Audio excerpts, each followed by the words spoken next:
अमित शाह को, मनोज कांति देव को, बीजेपी का एमएलए को सिर्फ एक ही पार्टी जवाब दे सकता है और जवाब पार्टी का नाम है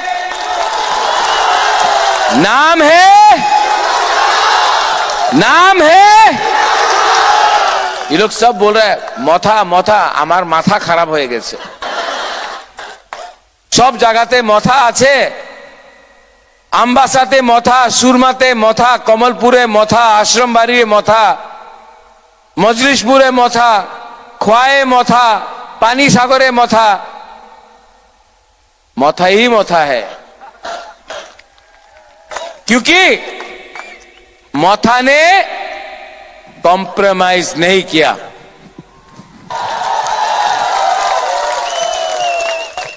आप लोग यहां में आया है, आपको बुबागरा का बात सुनना है। माइक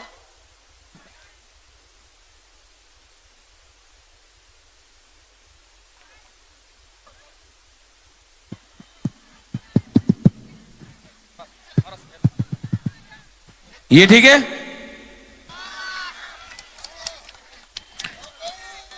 अगला मेरी शामिल अगला 2 दिन में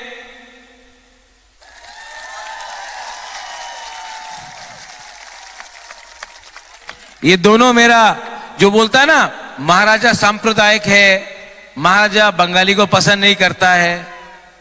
यहां में जो भी बंगालीज है, तिपरासा है, हिंदू मुसलमान है, मैं बोलना चाहता हूं ये बंटी और बबली है,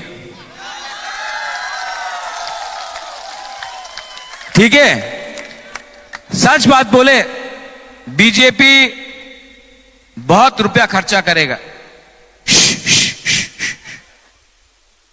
गुदौक मिलेगा भाई, गुदौक मिलेगा। अभी बीजेपी बहुत रुपया खर्चा करेगा, बहुत झूठ बोलेगा। 2018 में बोला रेगा 340 टाका बेकार बाटा होबे, बुरुए स्मार्टफोन पावा जाबे, मिस कॉल करो चाकरी पावा जाबे। मिला नहीं, अगरतला में तो बोल रहा है मिला। इसको क्या बोलता है कॉकरोक में? जोर से बोलो क्या बोलता है, और जोर से बोलो क्या बोलता है। ठकाई मतलब धोखा, जुमला। ये लोग 2018 में ठकाई दिया, पावर में आया। अभी 5 साल तक कोई नेता दिखाई नहीं पड़ा।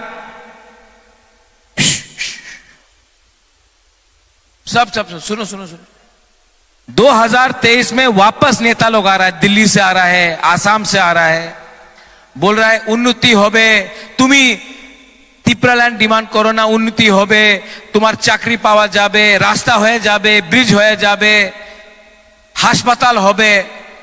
2028 में फिर से ये इलेक्शन खत्म, 2023 में वापस गुड बाय, वापस इलेक्शन वापस आएगा।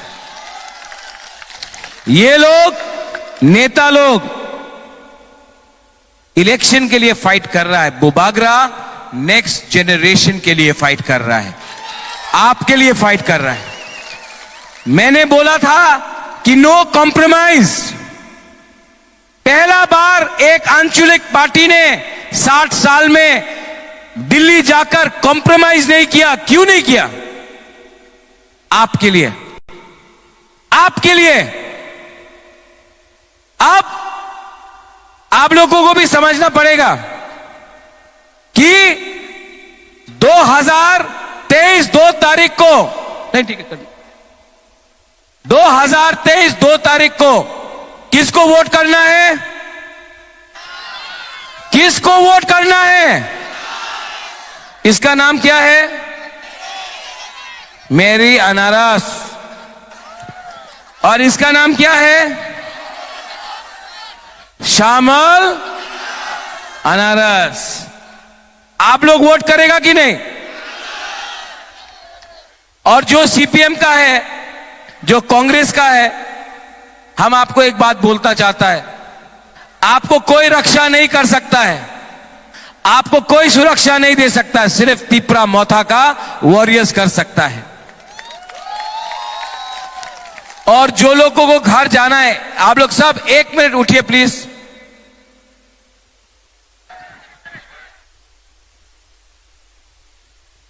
जो लोग जा रहा है 1 मिनट प्लीज, 1 मिनट, सब लोग उठो।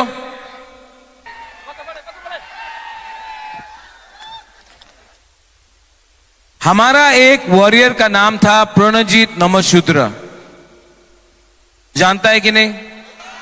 आप लोग भी उठो, आप लोग भी उठो वहां में। प्रणजीत नमशूद्र के लिए सब लोग 1 मिनट के लिए साइलेंस रख सकता है? सब लोग, ये जो बुरी लोग हैं उनको भी खड़ा होने बोलो, जो बैठा है, जो वहां में बैठा है, वहां में सब लोग सिर्फ 1 मिनट के लिए प्रणजीत नमशूद्र जिसको मार दिया गया था, 1 मिनट के लिए उसका श्रद्धांजलि के लिए 1 मिनट के लिए चुप रह सकता हम लोग? Start now.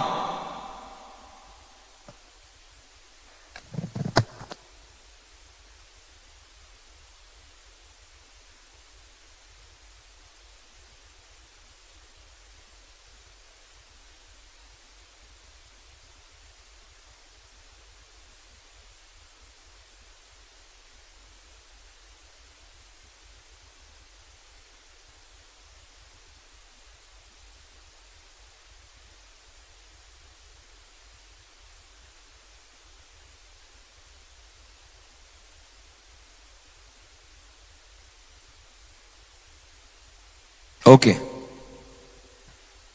जो मीडिया लोग कवर कर रहा है ना, ये त्रिपुरा का इतिहास में पहले बार है कि इतना तिपरासा लोग ने बंगाली का श्रद्धांजलि किया 1 मिनट चुप होकर। आप लोग सब अपने आप को ताली मारिए। ये है थानसा, ये है एकता। हम लोग सांप्रदायिक नहीं है। 2023 का इलेक्शन में कमलपुर भी हम लोग जीतेगा, सूरमा भी हम लोग जीतेगा।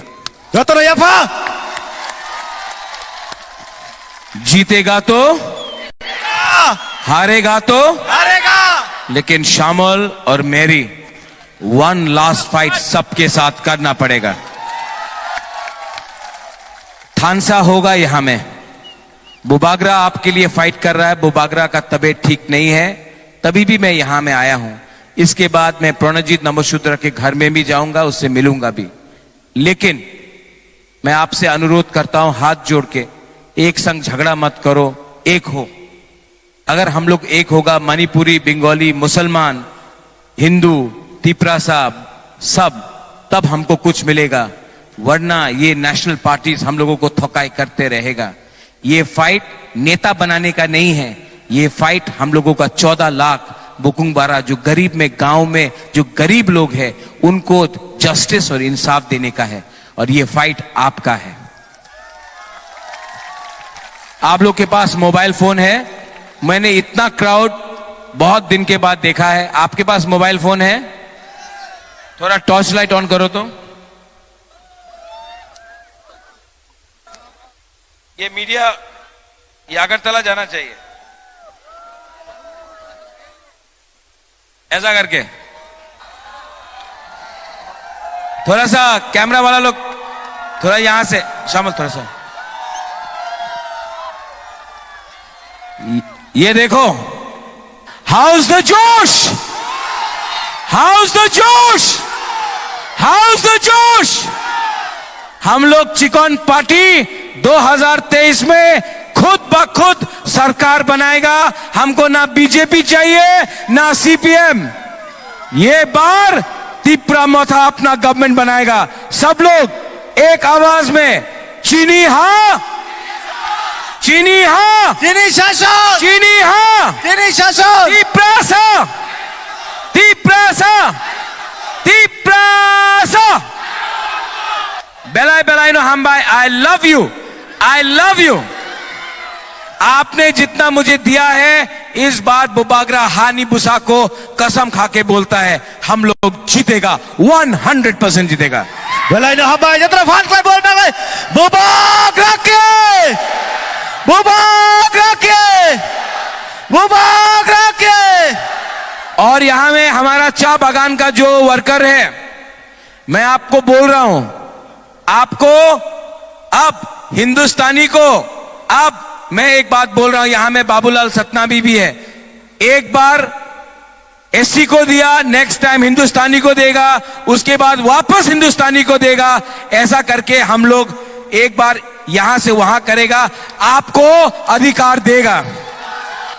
देखो देखो देखो, मेरा हिंदुस्तानी को आपको बोलना चाहता हूं, आपको स्कूल चाहिए मैं दूंगा, आपको पैसा चाहिए, नौकरी चाहिए मैं दूंगा। जो लोग आपको थोड़ा सा दारू देकर आपका वोट छीनते हैं ना, उसने 70 साल में आपको भिखारी बनाकर गरीब रखा है। मैं आपको, हम सबको अधिकार दूंगा। अगर ये बात तैयार है तो हम लोग हैं। गोपाल, वोट से ज्यादा अधिकार के लिए बात करो। आपको एमएलए कम, अधिकार चाहिए। जब महाराजा खुद ब खुद नहीं लड़ रहा है, सबके लिए लड़ रहा है, खुद एमएलए नहीं बनना चाहता है, सबको अधिकार देना चाहता है। हिंदुस्तानी लोग भी पहले अपने लोगों को अधिकार दो। मुसलमान को, मैं आपको प्यार करता हूं, ये देश आपका, ये जमीन आपका, और कोई भी अगर आपको जिहादी या पाकिस्तानी बोलेगा, सबसे पहले बुबागरा उनको डंडा मार के, आप लोग झुको नहीं, झुकने से मिलता कुछ नहीं है, झुकने से कुछ नहीं मिलता है, ये आपका अधिकार है, हम लोग सबका अधिकार है। हम लोग छीन के अपना अधिकार को, अपना भविष्य को बनाएंगे। बेलायनो हम भाई खुलुंखा, धन्यवाद। हेलो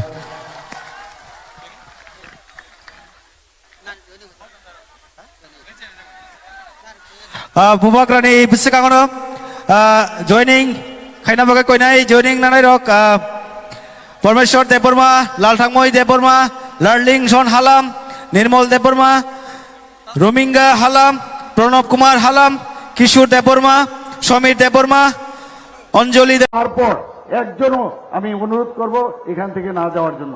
বন্ধুগণ, কংগ্রেস, সিপিএম, তৃণমূল, এখন আবার সেই মথা এবং কমিউনিস্ট, তাদের থেকে আমাদের যদি মুক্তি আমাদের পেতে হয়, তাহলে ভারতীয় জনতা পার্টির যার সর্বশ্রেষ্ঠ নেতা হচ্ছে আমাদের যশস্বী প্রধানমন্ত্রী নরেন্দ্র মোদীজি, উনাকে পদ্ম চিহ্নে ভোট আপনারা দেবেন, এই আশা আমি রাখছি। এবং 16 তারিখ আপনারা যথাসময়ে সকালে সকালে গিয়ে নিজেরাও আমাদের যে দুই প্রার্থী আছে এই খয়েরপুর কেন্দ্রের সমস্ত ভাই বোনদের অনুরোধ রাখবো, সকাল সকাল 16 তারিখ গিয়ে পদ্ম চিহ্নে ভোট দেবেন এবং বিপুল ভোটে, আগে যে ভোট পেয়েছে তার থেকে আরো বেশি ভোটে উনাকে জয়যুক্ত করবেন। এবং এখানে বটজলার যদি কেউ থাকেন বা বটজলাবাসীকে জানিয়ে দেবেন আপনাদের বন্ধুদের যে উনাকেও যেন বিপুল ভোটে জয়যুক্ত করে, এই আশা রেখে আমি আমার বক্তব্য এখানে শেষ করছি। নমস্কার, বন্দে মাতরম, ভারত মাতা কি জয়। মাননীয় মুখ্যমন্ত্রী মহোদয়কে অসংখ্য ধন্যবাদ। এবারে বক্তব্য রাখার জন্য বিনম্র অনুরোধ রাখবো ভারতীয় জনতা পার্টির সর্বভারতীয় সভাপতি শ্রী জেপি নাড্ডাজি মহাশয়ের কাছে। ভারত মাতা কি, ভারত মাতা কি।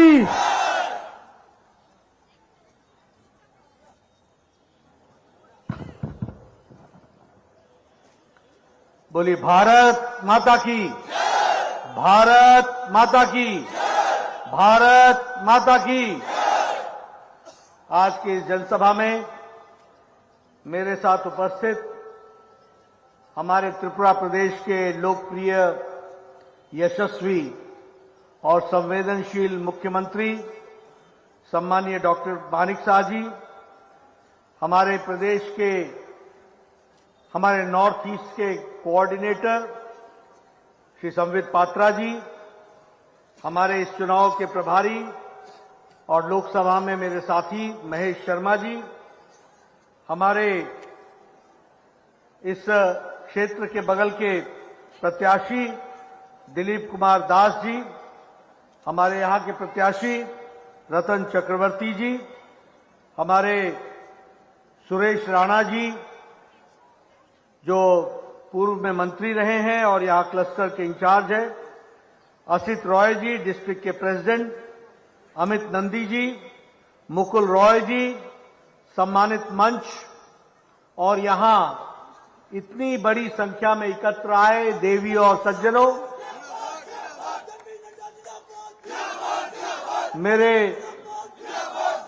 मेरे युवा नौजवान साथियों और मीडिया के मेरे साथी, प्रिंट मीडिया और इलेक्ट्रॉनिक मीडिया के मेरे साथी, मैं जब यहां पर आया हूं तो सबसे पहले तो चतुर्दश मंदिर को नमस्कार करके अपनी बात को प्रारंभ करता हूं। और जब मैं त्रिपुरा में आया हूं तो मां सुंदरी का, त्रिपुरा सुंदरी का आशीर्वाद लेकर के माता को नमन करते हुए 51 शक्तिपीठ में से एक शक्तिपीठ जो शक्तिपीठ है उन्हें नमन करते हुए अपनी बात को प्रारंभ करता हूं। मित्रों, आज ही मुझे ये मौका मिला कि 2023 से आगे चलकर 5 सालों में भारतीय जनता पार्टी की सरकार जो आपके आशीर्वाद से चुनकर आएगी, उसने जो काम करना है उसके बारे में मैंने आज लोगों से चर्चा की है और मैनिफेस्टो को रिलीज भी किया है, संकल्प पत्र को रखा भी है। और वह संकल्प पत्र है समृद्ध त्रिपुरा, उन्नत त्रिपुरा। लेकिन उससे पहले आज जब हम 2023 के मुकाम पर खड़े हैं तो कौन पार्टी आगे क्या करेगी, इसका आधार क्या है? आज जो भारतीय जनता पार्टी के राष्ट्रीय अध्यक्ष के रूप में मैं आपके सामने जो कह रहा हूं, उस कहने का आधार क्या है? आप कैसे विश्वास करेंगे कि जो मैं आज कह रहा हूं वो 5 साल बाद मैं पूरा कर पाऊंगा कि नहीं? उसका एक ही आधार है कि जो 5 साल पहले मैंने कहा था उसको करके दिया है, वही उसका आधार बन सकता है।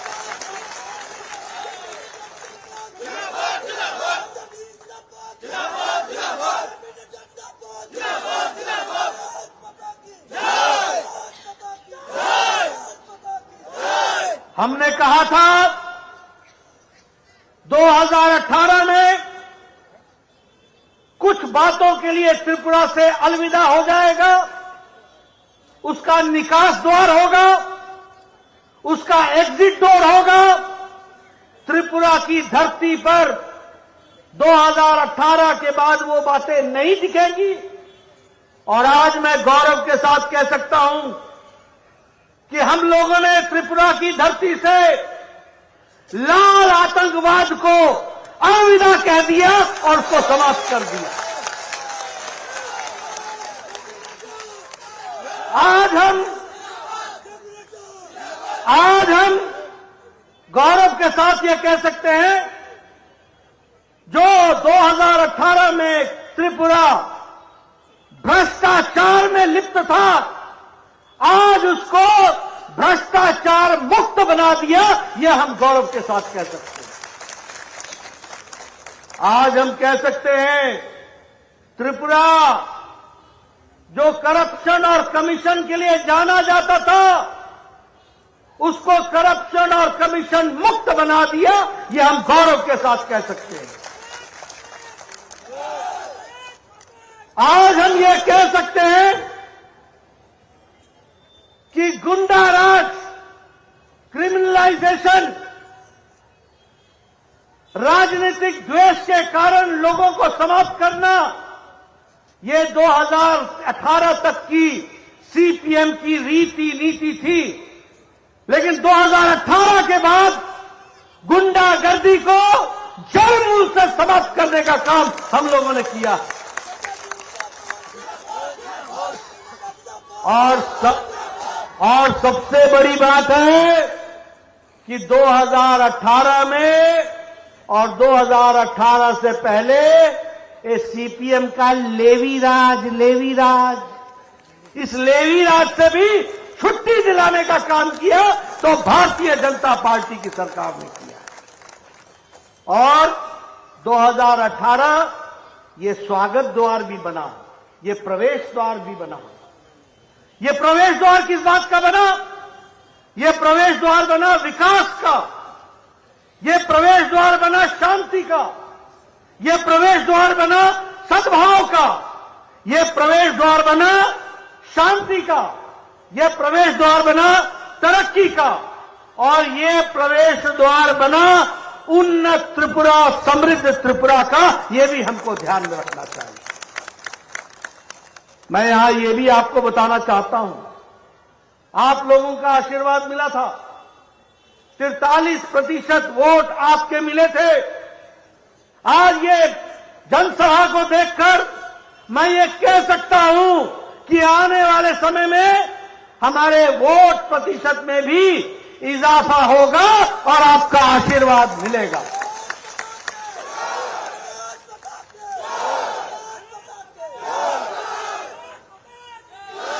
दो 2018 में त्रिपुरा की तस्वीर थी बंद, ब्लॉकेड, इंसर्जेंसी, और आज मैं ये कह सकता हूं कि त्रिपुरा की तस्वीर है पीस, प्रॉस्पेरिटी, डेवलपमेंट, शांति, विकास, तरक्की। यह हम गौरव के साथ कह सकते हैं।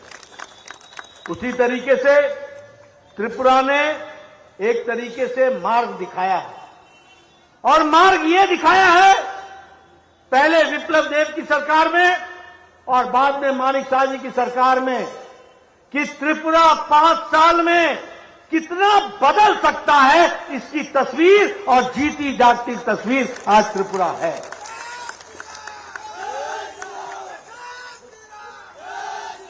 यहां दिल्ली से आए हुए पत्रकार भी मैं देख रहा हूं, मैं उनको याद दिलाना चाहता हूं, 5 साल पहले जब आप एयरपोर्ट पर उतरते थे तो पता नहीं कौन सी संकरी सी गली से गुजरते हुए लगता था पता नहीं किस गांव के कस्बे में आ गए। और आज जब 2023 में आप त्रिपुरा के एयरपोर्ट पर उतरते हो तो आपको 4 लेन मिलता है, चौड़ी सड़कें मिलती हैं, विकास की नई कहानी कहते हुए मिलती है।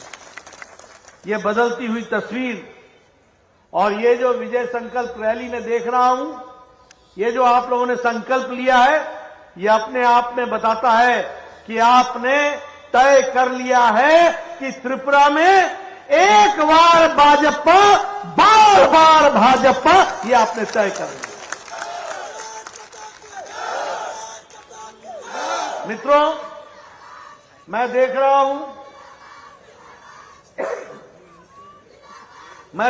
हूं इतनी बड़ी संख्या में हमारी बहनें आई हैं, मातृशक्ति आई है।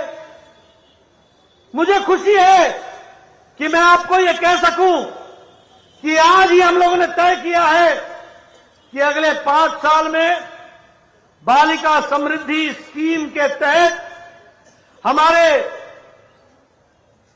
आर्थिक रूप से कमजोर परिवारों में आने वाली लक्ष्मी के लिए 50,000 रुपए का बॉन्ड देकर के लक्ष्मी को आगे बढ़ाएंगे।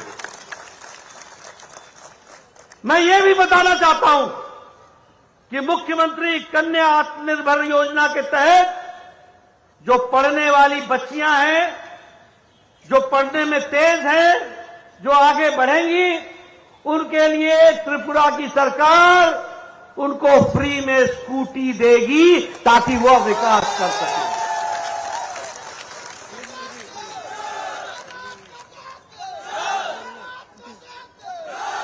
मैं यहां बैठे हुए बहनों को देख रहा हूं, आपको बताना चाहता हूं कि जिन लोगों को उज्ज्वला गैस मिली है उनको अब त्रिपुरा सरकार साल में 2 एक्स्ट्रा सिलेंडर भी मुफ्त का देगी। ये भी हम आपको बताना चाहते हैं।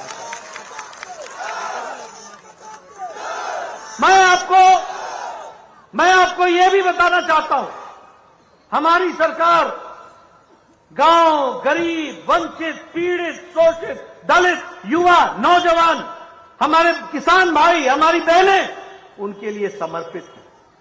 और इसीलिए हम लोगों ने तय किया है कि हम अनुकूल चंद्र कैंटीन के तहत दिन में 3 बार भोजन देंगे और 5 रुपए प्रति मील के हिसाब से हम भोजन की व्यवस्था करेंगे। उसी तरीके से हम जैसे जनजाति भाइयों के लिए समर्पित है, हम आदिवासी भाइयों के लिए समर्पित हैं, और इसलिए हम लोगों ने तय किया है कि जो हमारे आदिवासी भाई परिवार हैं उनको हम 5,000 रुपए का उनको सालाना हम असिस्टेंस देंगे, आर्थिक मदद देंगे, ताकि वह अपने ढंग से काम को आगे बढ़ा सके। मित्रों, हम सब लोग प्रजातंत्र में हमारे प्रधान समाजपति मजबूत बने, इसके लिए हम समर्पित हैं, और इसलिए उनका मानदेय 2,000 से बढ़ाकर 5,000 रुपए कर दिया जाएगा। इसके लिए भी हम समर्पित हैं। उसी तरीके से किसान भाइयों के लिए, जहां प्रधानमंत्री मोदी जी सालाना 6,000 रुपए प्रधानमंत्री किसान सम्मान निधि में देते हैं, उसी में मानिक साहब ही 2,000 जोड़ेंगे और 8,000 रुपए प्रति सालाना देने का काम करेंगे।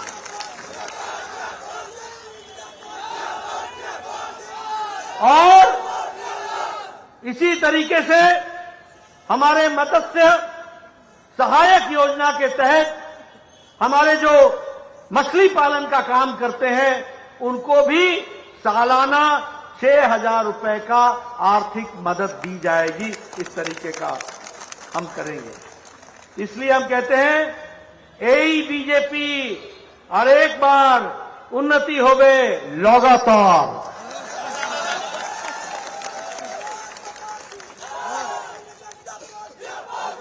मित्रों, जब मैं डबल इंजन की बात करता हूं तो मैं ये कहना चाहता हूं कि मोदी जी के नेतृत्व में देश बदल चुका है, आगे बढ़ चुका है।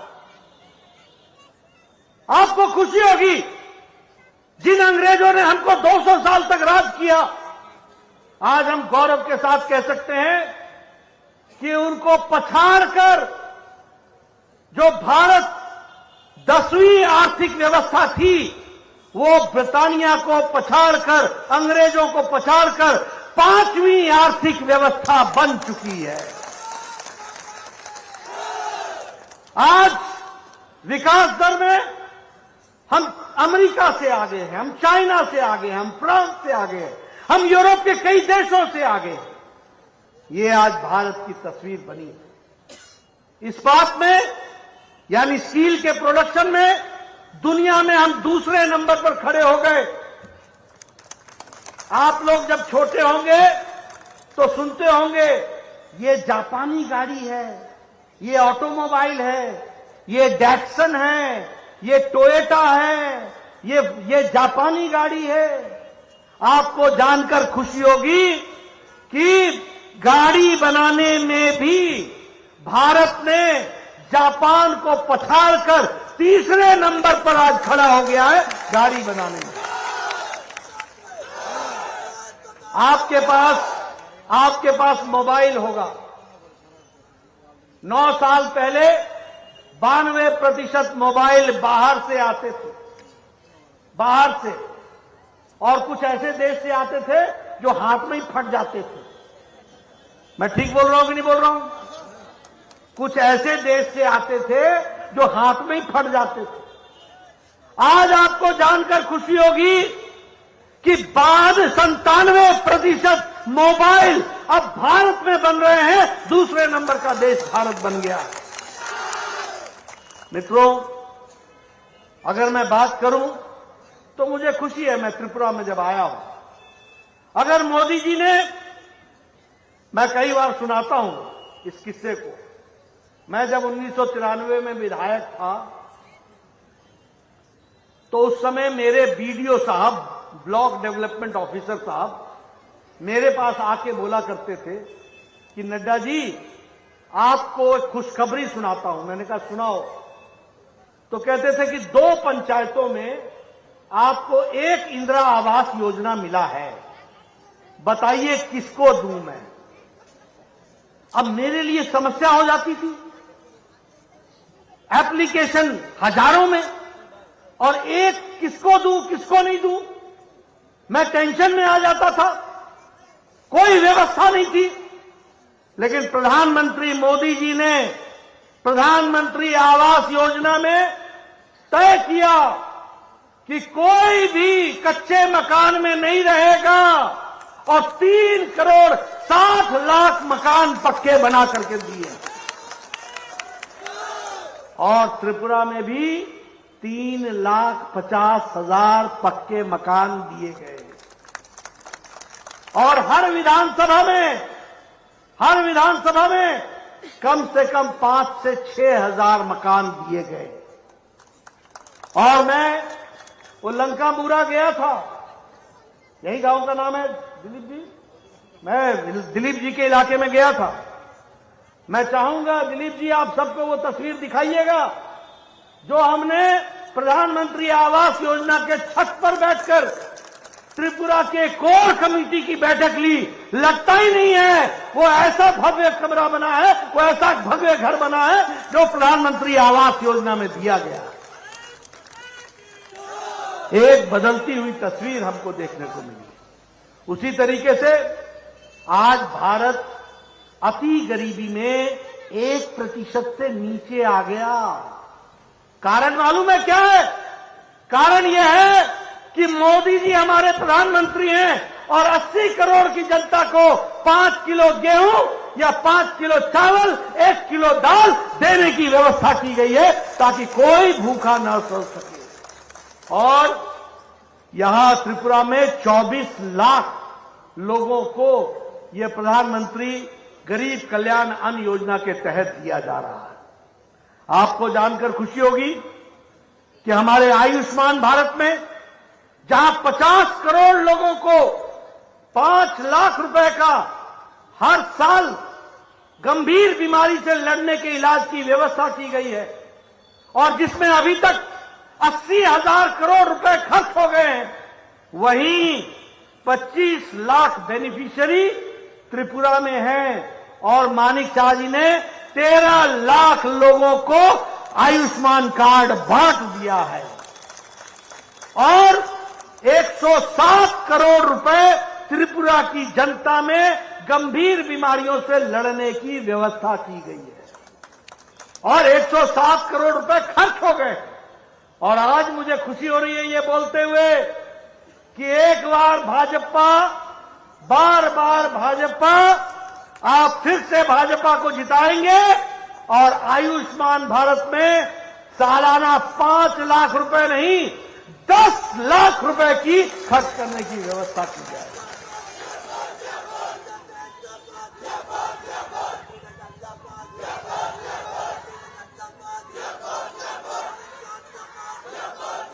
हमारे आदिवासी भाई आज गौरवान्वित महसूस करते हैं।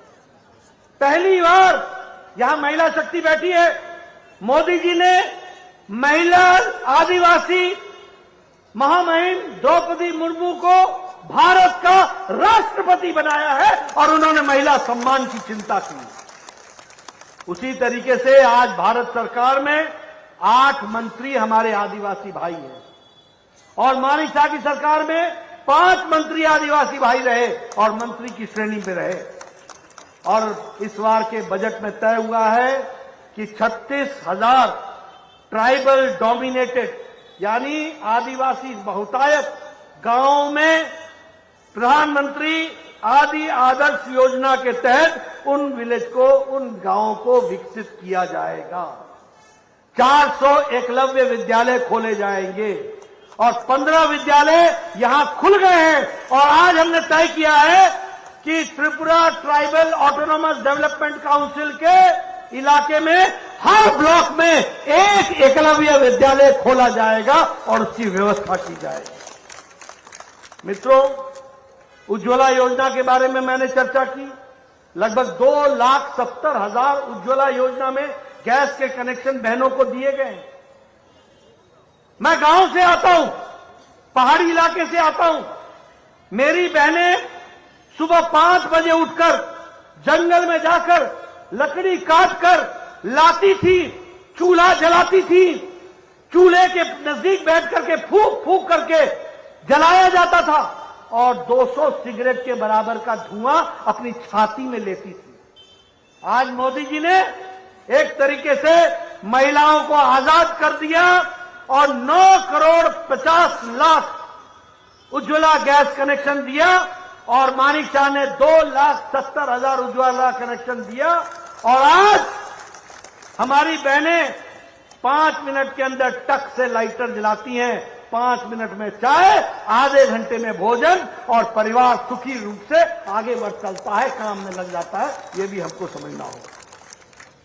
जल जीवन मिशन, मुझे यहां की तस्वीर नहीं मालूम, लेकिन मैं अपने गांव की तस्वीर बताऊंगा। मेरी बहनों का आधा दिन सिर्फ पानी घर की व्यवस्था करने में गुजर जाता था। टैंकरों का इंतजार करती थी, 2-2 किलोमीटर पहाड़ों पर चढ़ती थी, सर के बाल घिस जाते थे झेला रख करके, बुरी हालत थी। और यहां भी आपके घरों में पानी नहीं था। घरों के लिए पानी के लिए जाने के लिए आपको या तो पब्लिक टैप पर जाना पड़ता था। पर आज मुझे खुशी है ये बताते हुए कि 4,10,000 जल जीवन मिशन में कनेक्शन पहुंचाए गए हैं और उसकी व्यवस्था की गई है और आगे 10 लाख जल जीवन मिशन में किया जा रहा है।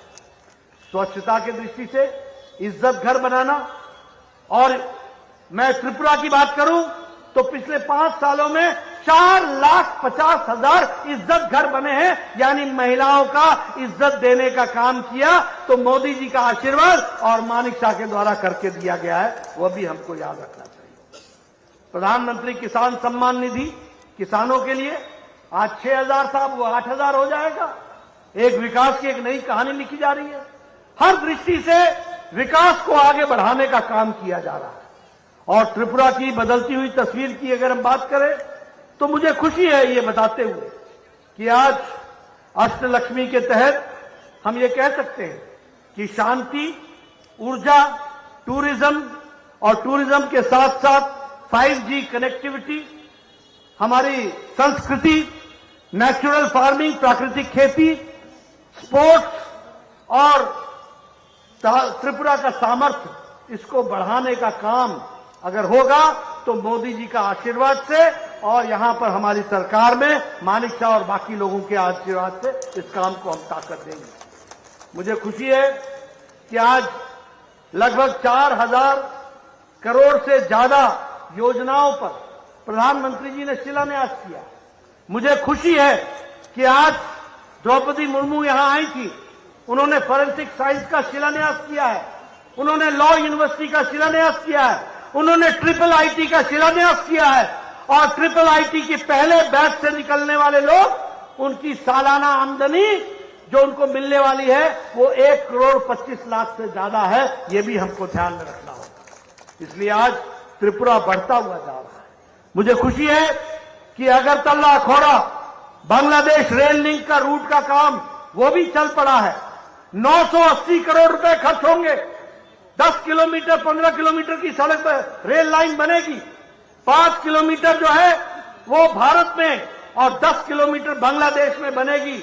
और ये रेल लाइन जो यहां अगरतला से चलती थी और ढाका और कलकत्ता पहुंचने में इसको 36 घंटे लगते थे, अब इसको 10 घंटे लगेंगे और ये कलकत्ता पहुंच जाएगी। इस तरीके की व्यवस्था होगी। इसीलिए विकास के नए नए आयाम जोड़े जा रहे हैं। मुझे खुशी है महिला शक्ति यहां बैठी है। ये त्रिपुरा की सरकार है जिसने तय कर लिया है कि सरकारी नौकरियों में 33% महिलाओं को जगह दी जाएगी और उनको विकास की दृष्टि से जोड़ा जाएगा। उसी तरीके से 9वीं क्लास तक के बच्चों को लगभग 54,500 बाइसिकलें बांटी गई हैं, साइकिलें बांटी गई हैं। जननी शिशु सुरक्षा के दृष्टि से त्रिपुरा की सरकार ने तय किया था कि जिस दिन से माता गर्भवती होती है और जिस दिन बच्चा पैदा होता है और बच्चा पैदा होने के बाद 2 साल बाद तक उसको जितने टीके लगने हैं, यानी गर्भवती से लेकर डिलीवरी से लेकर और डिलीवरी के बाद 2 साल तक स्वस्थ बच्चा आगे बढ़े, इसकी सारी व्यवस्था सरकार ने अपने ऊपर ले ली है। यह भी हमको समझना होगा कि यह विकास की नई कहानी है। और मुझे खुशी है कि अगर हम देखें तो हमारे किसान भाइयों की लगभग इनकम 18% बढ़ी है।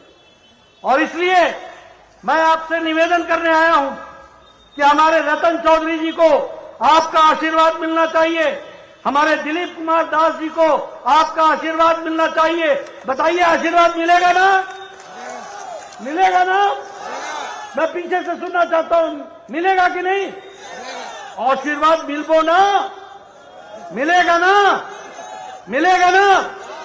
मैं आपको एक बात और बताना चाहता हूं। ये आजकल कांग्रेस और सीपीएम का तालमेल ताल और मेल, एक लेफ्ट एक कांग्रेस, बाया दाया एक साथ। ये कौन लोग हैं? जिन लोगों ने, जिन सीपीएम ने कांग्रेस के लोगों की अच्छी पिटाई की, आजकल दोनों साथ चल रहे हैं। ये तालमेल से चल रहे हैं। मैं बताना चाहता हूं ये कैसा कॉम्बिनेशन बनेगा। कांग्रेस का मतलब है कमीशन, कांग्रेस का मतलब है नॉन गवर्नेंस, कांग्रेस का मतलब है पॉलिसी पैरालिसिस, कांग्रेस का मतलब है निपोटिज्म, कांग्रेस का मतलब है भाई भतीजावाद, कांग्रेस का मतलब है परिवारवाद, कांग्रेस का मतलब है failure of law and order, कानून व्यवस्था ध्वस्त होना। सीपीएम का क्या मतलब है? सीपीएम का मतलब है लॉलेसनेस, कानून राज नहीं, जंगल राज। सीपीएम का मतलब है प्रशासन का ध्वस्त हो जाना। सीपीएम का मतलब है लूट, राशन का लूट। सीपीएम का मतलब है विरोधियों को समाप्त करना। सीपीएम का मतलब है घर में घुसकर दुश्मनों को समाप्त करने का काम करना। यह सीपीएम का काम है। लेकिन अगर मैं कहूं बीजेपी किस लिए खड़ी है?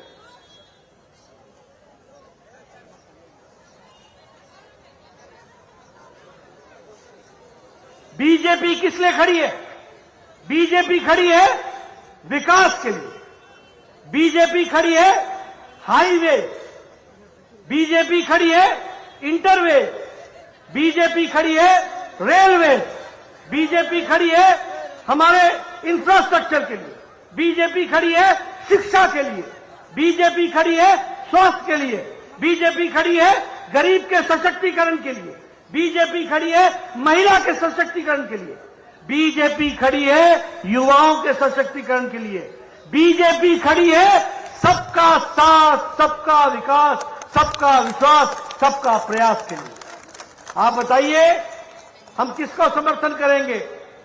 ये जो कांग्रेस और कम्युनिस्ट लोग हैं, इनको आराम दीजिए और भारतीय जनता पार्टी को काम दीजिए। इनको घर पे बैठाइए और भारतीय जनता पार्टी को काम देकर के विकास की एक नई गाथा लिखिए।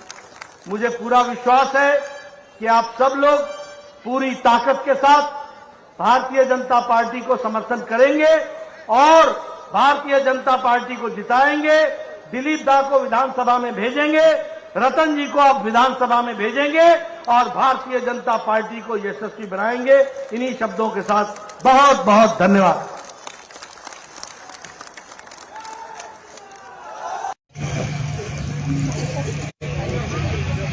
हमारे अभी एमडीसी के Bidyut Deb Brahma ji, district general secretary Khowai Samir Kumar Das ji, west Bengal से आए हमारे भाई एमएलए मनोज उरांव जी, प्रभारी खुवाई जॉल दास जी, जनरल सेक्रेटरी खुवाई मंडल अनिमेश नाग जी, हमारे भाई स्टेट मेंबर जनजाति मोर्चा के और जिनके तत्वाधान में यह आयोजन हो रहा है, हमारे रामेन संताल जी, आप सभी माताएं बहनें, नौजवान साथियों, पार्टी के सभी समर्पित कार्यकर्ता मित्रों, देवी व सज्जनों, अभी देव वर्मा जी और हमारे प्रार्थी, हमारे कैंडिडेट सुब्रत मजुमदार जी सहित कई लोगों ने आपको संबोधित किया, आपको निवेदन किया कि आगामी विधानसभा चुनाव में भारतीय जनता पार्टी के प्रत्याशी हमारे सुब्रत मजुमदार को यहां से जिता करके भेजे।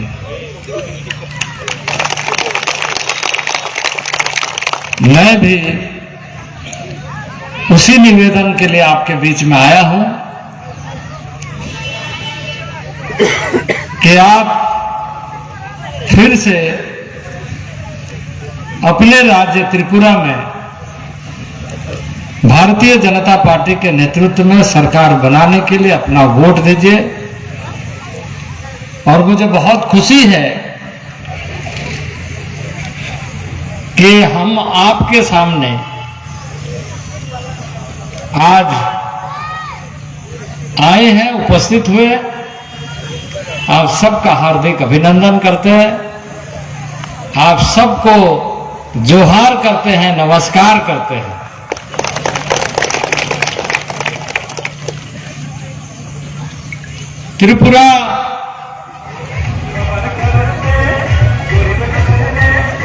त्रिपुरा के बारे में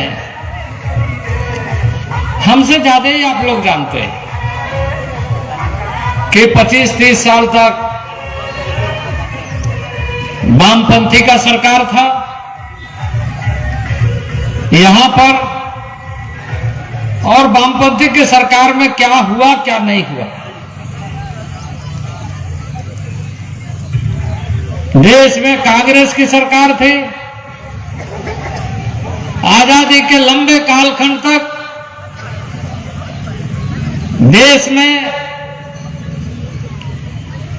किस तरीके से अभाव में, समस्या में, घोटाला में, घपले में समय बीता, ये देशवासी जानते हैं। सरकारें आई, देश में सत्ता में काबिज हुए, पर देश के जनता की चिंता नहीं की। देश और देश में सुदूरवर्ती रहने वाले लोगों का हालत में जो सुधार होना चाहिए था वो सुधार नहीं हो सका, और इसलिए देश के जनता ने 2014 में भारतीय जनता पार्टी और नरेंद्र भाई मोदी के नेतृत्व में सरकार बनाई और एक नई यात्रा प्रारंभ हुआ कि देश विकास की राजनीति करेगा। देश का विकास होना चाहिए, देश का जनता का विकास होना चाहिए, देश का समस्या का समाधान होना चाहिए और देश में घपला मुक्त सरकार होना चाहिए। 2014 से नरेंद्र भाई मोदी के नेतृत्व में देश में सरकार चल रहा है। 2018 में उसी को आगे बढ़ाने के लिए कि राज्य में कंधा से कंधा मिलाकर के सरकार चलना चाहिए और इसलिए 2018 में त्रिपुरा में वाम फ्रंट को यहां की जनता ने उखाड़ के फेंका और भारतीय जनता पार्टी की सरकार बनाई।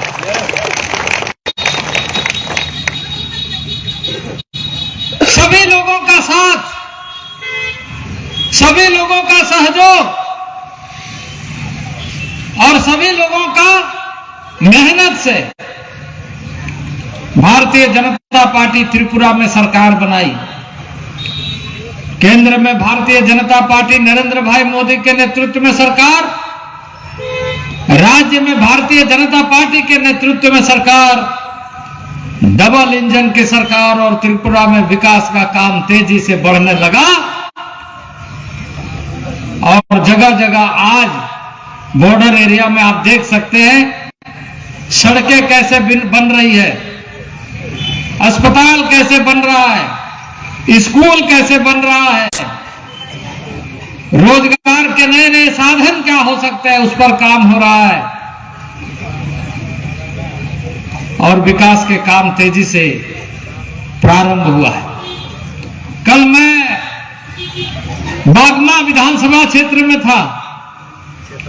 पहाड़ी एरिया, ट्राइबल एरिया, हम क्योंकि पहले भी आए थे 2018 में, उस समय भी हमने देखा था और 2023 में भी हम आए हैं। हमने वो बदलाव देखा, परिवर्तन देखा कि भारतीय जनता पार्टी के नेतृत्व में त्रिपुरा में विकास का काम हुआ है। प्रधानमंत्री आवास योजना के माध्यम से लोगों तक घर पहुंचा है, तो स्वच्छता अभियान के माध्यम से लोगों तक शौचालय पहुंचा है और अब माननीय प्रधानमंत्री जी ने आह्वान किया है कि हर घर नल का जल पहुंचना चाहिए, उसको अब अमली जामा पहनाया जा रहा है। नल का जल पहुंचना चाहिए। हर क्षेत्र में शिक्षा की अच्छी व्यवस्था होना चाहिए, स्वास्थ्य की अच्छी व्यवस्था होना चाहिए। इस देश में बहुत दिनों तक लोगों ने शासन किया, लेकिन इन मूलभूत बातों पर चर्चा नहीं किया और इसलिए हम पीछे ही रहे। अब विकास की राजनीति हो रही है, विकास की बात हो रही है और विकास के लिए योजनाएं, विकास के लिए पैसे और विकास के लिए कार्यक्रम बनाए जा रहे हैं। जीवन स्तर ऊंचा उठना चाहिए। श्री माताओं बहनों, मैं आपसे ये कहने के लिए आया, बच्चों का भविष्य को अगर अच्छा हम देखना चाहते हैं तो फिर से इस राज्य में भारतीय जनता पार्टी की सरकार हमको सबको मिलकर के बनाना पड़ेगा और अपने सुब्रत भाई को यहां से जिताना पड़ेगा।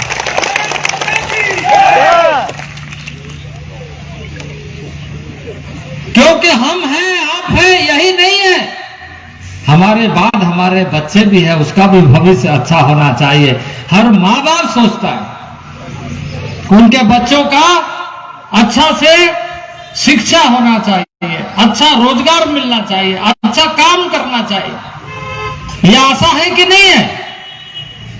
सबका यह आशा है कि हमारा परिवार अच्छा होना चाहिए। तो परिवार अच्छा होने का चिंता ये सरकार करती है। राज्य में भारतीय जनता पार्टी की सरकार करती है और केंद्र में भारतीय जनता पार्टी की सरकार करती है।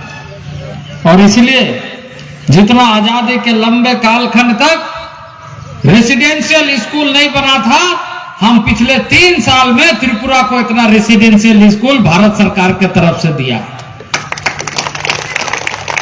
Eklavya model residential school, 13 school हमने दिया है त्रिपुरा को, और एक एक स्कूल 48 करोड़ के लागत से दिया है। उसमें 480 बच्चे, 240 लड़की, 240 लड़के शिक्षा ग्रहण करेंगे। और टोटल सरकार के खिलाफ ऊपर चार्जशीट भी नहीं होता। आगे बाहर जेल से ईडी ने 5000 से ज्यादा केसें फाइल की है देश में मोदी साहब के शासन के अंदर, और उसका कन्विक्शन रेट यानी सजा कितने लोगों को मिली? 0.5% से भी कम। गणतंत्र की मां है भारत, और उसका खिलवाड़ किस तरीके से कर रही है भाजपा। चुनाव हारो तब भी उसके बाद सरकारें बना लो। गोवा में किया, चुनाव हार गए, लेकिन आज बीजेपी की सरकार है। कर्नाटक में चुनाव हारे, आज बीजेपी की सरकार है। मध्य प्रदेश के अंदर चुनाव हारे, आज बीजेपी की सरकार है। और इसी तरीके से हर प्रांत के अंदर, आपके नॉर्थ ईस्ट के अंदर कई सारे प्रांतों में, प्रदेशों में चुनाव हारो लेकिन सरकार वही बनाएंगे। यानी पैसे का दुरुपयोग, ईडी का दुरुपयोग, सरकारी यंत्रों का दुरुपयोग, ये करते करते हमारे देश को आज सर्वनाश करने की कोशिश पे। आज इससे बचना है, और यही है, इसीलिए आज अहमियत इस चुनाव की है कि आज भाजपा को, भारतीय जनता पार्टी की सरकार को त्रिपुरा के अंदर सत्ता से दूर रखना अनिवार्य है। और साथ ही साथ आज इतना बड़ा जो कार्य हुआ, जो भ्रष्टाचार है एक तरफ से, लेकिन एक तरफ से हमारे देश के बड़े बड़े पूंजीपतियों के संरक्षण, किस तरीके से अदानी की कंपनियों के संरक्षण जो सरकार करते आई, उसका जब खुलासा आ जाता। कल भाषण देते हुए प्रधानमंत्री महोदय क्या कहते हैं कि 140 करोड़ लोगों का कवच है उनके ऊपर, उनको कोई कुछ नहीं कह सकता। एक सवाल का जवाब नहीं दिया, एक सवाल का जवाब नहीं दिया कि कैसे अदानी साहब, जिसको कोई उनकी कंपनियों, क्योंकि व्यक्तिगत रूप से कोई बात नहीं, लेकिन उनकी कंपनियों कोई अनुभव नहीं है देश के अंदर एयरपोर्ट्स को चलाने में, लेकिन आज वो 8 एयरपोर्ट्स के मालिक हो गए देश में। 8, 13 बंदरगाह मालिक है।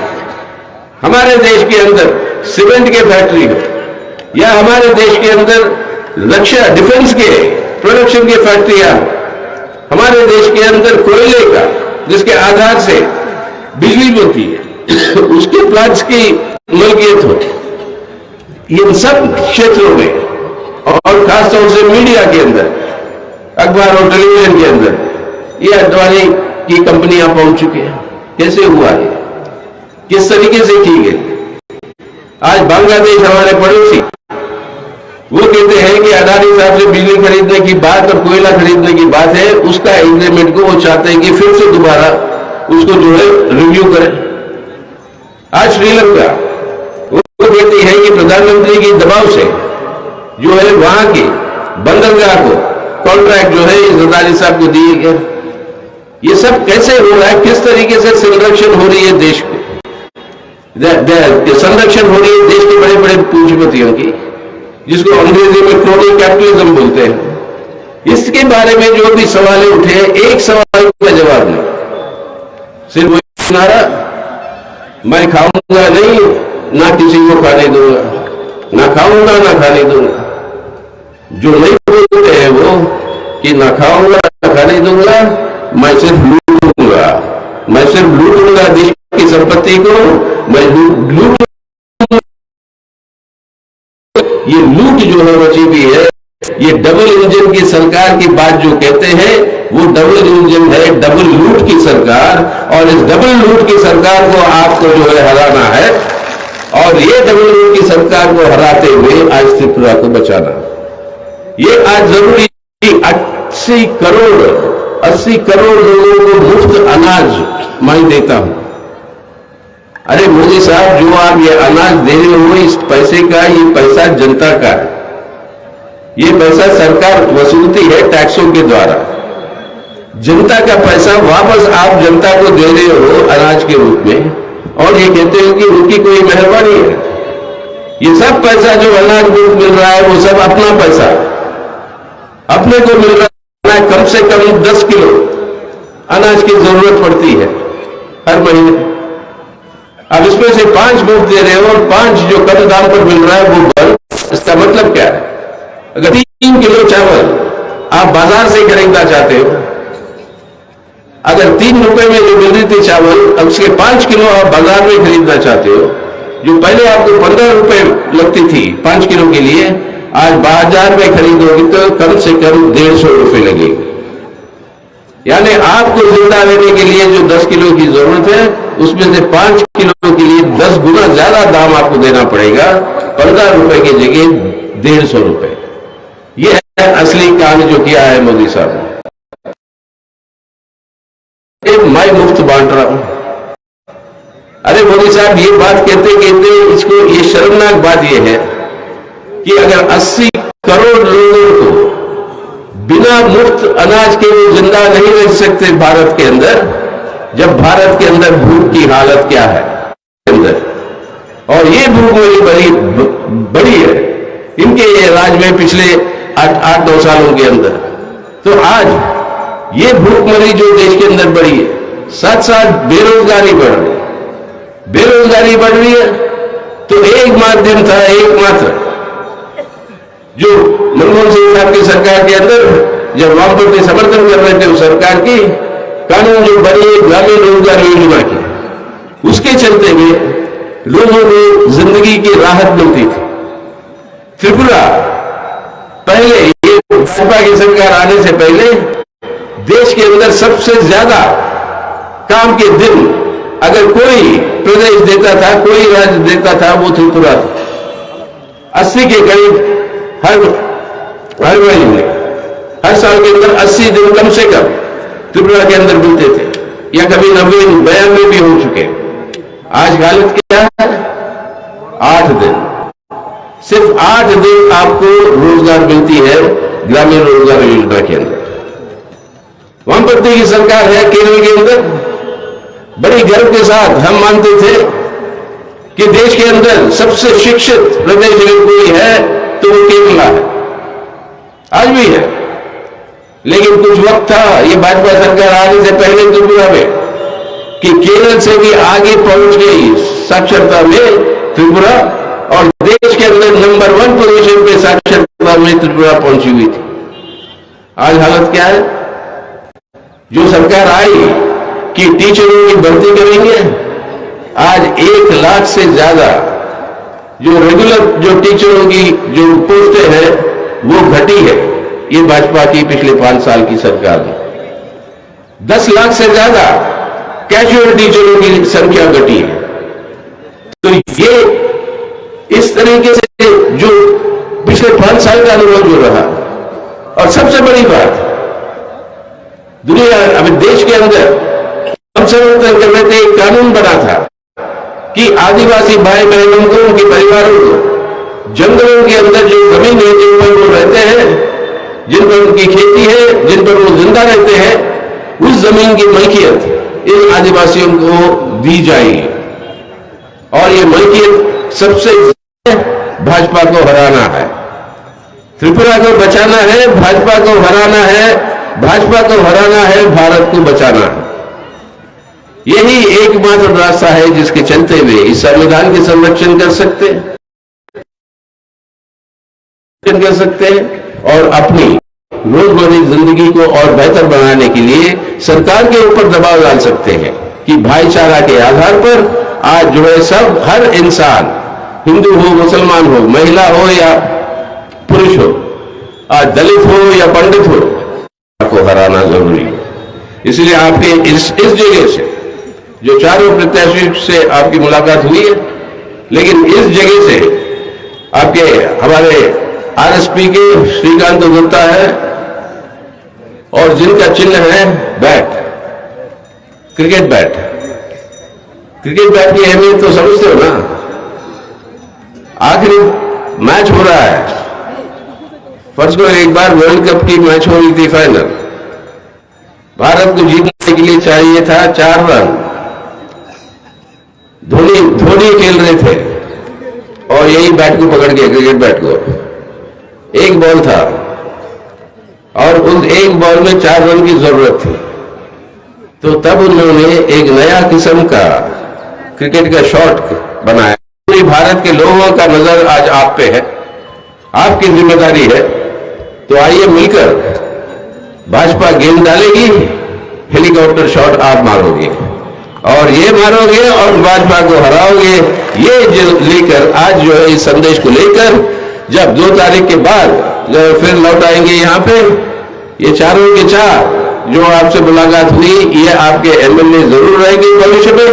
और ये सरकार जो बनेगी यहाँ पे, गैर भाजपा की सरकार, त्रिपुरा की तरक्की के लिए, आप लोगों की, अपने बच्चों की तरक्की के लिए ये सरकार बनेगी यहाँ पे। उस उम्मीद के साथ आपसे मिलेंगे मार्च 2 के बाद, जब एक नई सरकार आएगी, भाजपा की सरकार जाएगी।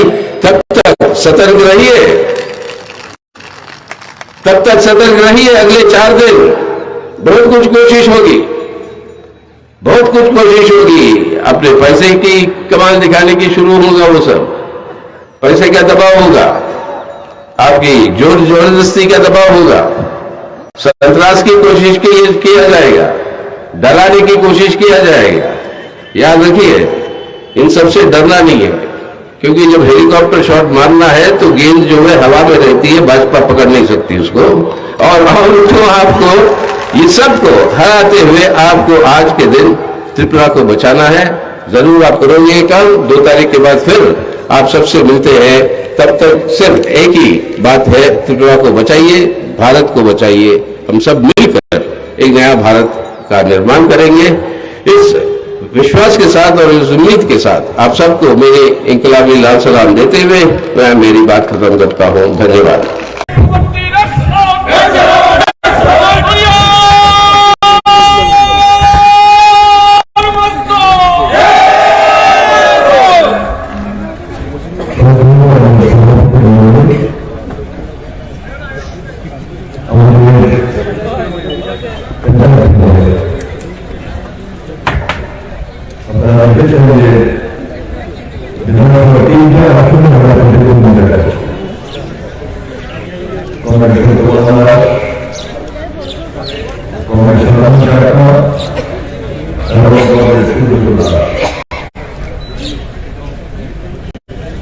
এখানে আমাদের শক্তি তারা কিন্তু আমাদের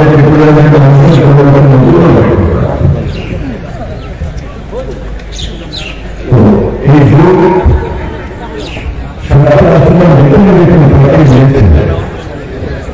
ঠিক এইভাবে আমরা মানুষের কাছে ভালোবাসা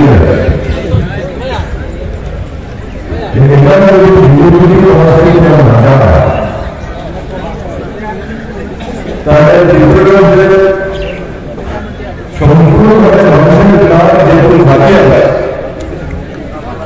আগামী 5 বছরে সেটা এইরকম শরীরের শক্তি ভালোবাসে আমরা এই আগে দেখি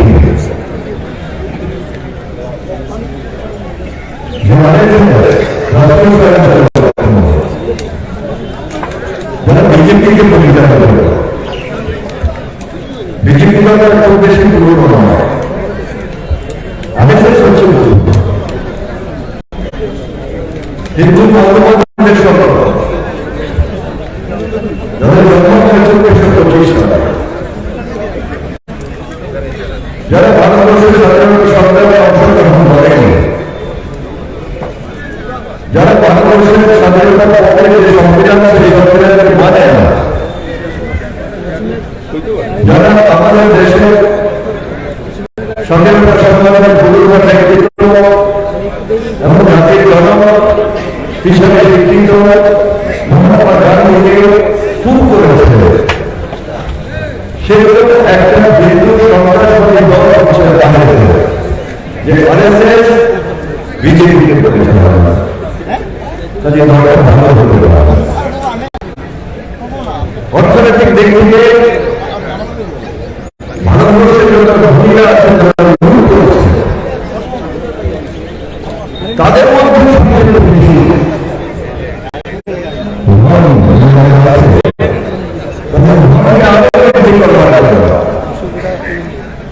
বিজেপি চেষ্টা করেছে এখনো চেষ্টা করে, যার বিনিময়ে বিজেপি টাকা নির্বাচনের সময় এই বড় কর্পোরেট ডেটা কর্পোরেট ডেটে সমগ্র স্বাস্থ্য রক্ষাকারী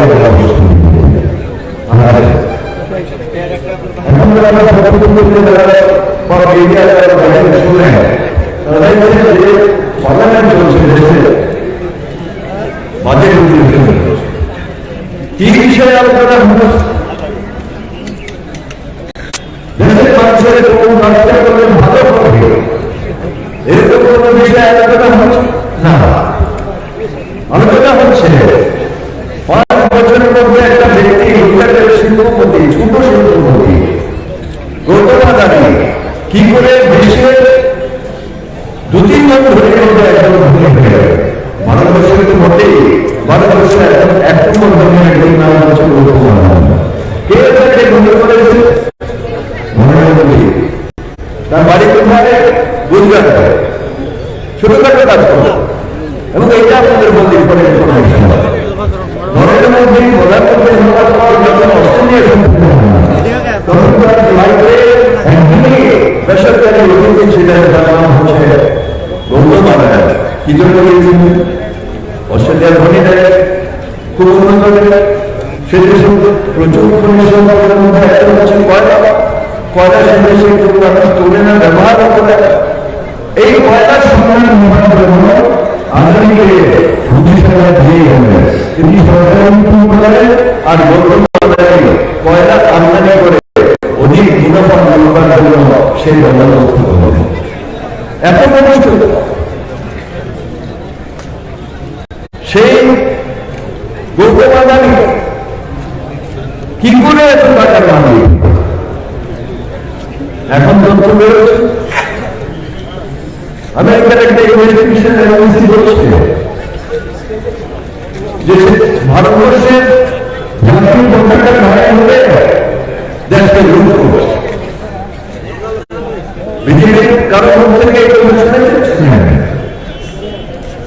বিদেশি সংস্থা বলার পর দেশের মানুষের রক্ষা করেছে, সচেতন হয়েছে, এবার পার্লামেন্টে ছেড়ে মোদী তো সঠিক জবাব দিতে পারছে কি করে দেখা গেছে ওই সংস্থায় ইনফরমেশন দিয়েছে। আপনারা আমরা যেখানে স্টেট ব্যাংকের মধ্যে টাকা জমায়, এই স্টেট ব্যাংকের টাকা আপনাকে আমাকে জিজ্ঞেস না করে ওই গৌতম আদানি হাতে তুলে দিয়েছে শিল্প ঠিক একইভাবে যারা জীবন বীমা করে তাদের টাকা তুলে দেওয়া হয়েছে। এইভাবে নরেন্দ্র মোদী তার বন্ধু শেয়ার গোয়েন্দা সংস্থা আমার সমস্ত শেয়ার কখন হচ্ছে এবং প্রতি কত হয়েছে তার মঞ্চে তার অর্থকে নেমে এসেছে, কারণ তার কোম্পানি শেয়ার এবং রেল বাজারে সময় আমাদের দেশে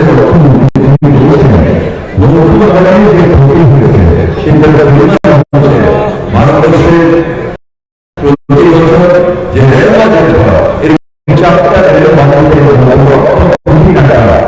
ধরা থাকে তার বেশি টাকা কিন্তু হয়ে গেছে।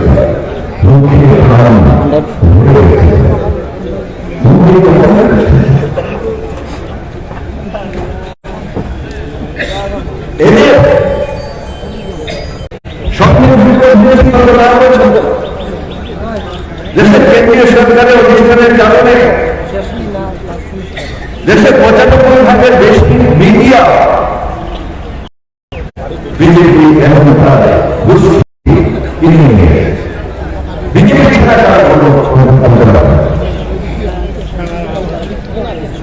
আর কি একদিকে টাকা, একদিকে মিডিয়া, আর একদিকে হচ্ছে বেশি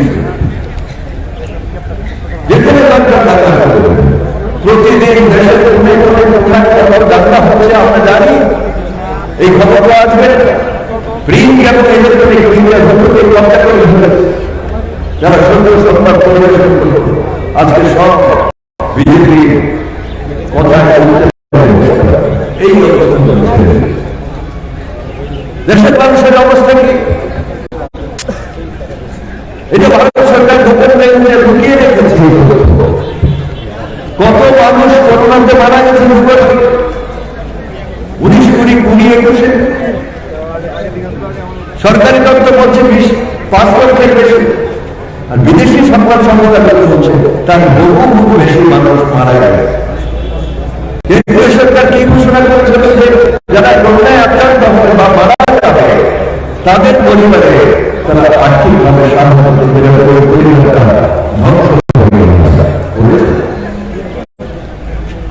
আমরা বলেছিলাম যারা দিন আনের দিন খান পরিযায়ী শ্রমিক তাদের জন্য আর্থিক প্যাকেজ ঘোষণা করে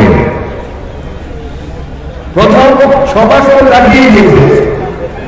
করোনা এসেছে, করোনা চলে যাবে, থালা গতি বাটি সম্ভব করোনা চলে যাবে। যখন সারা বিশ্বের মধ্যে করোনা চলে যায় এবং মার্কিন যুক্তরাষ্ট্র চায় না বিশ্বের লক্ষ লক্ষ মানুষ তখন ভারত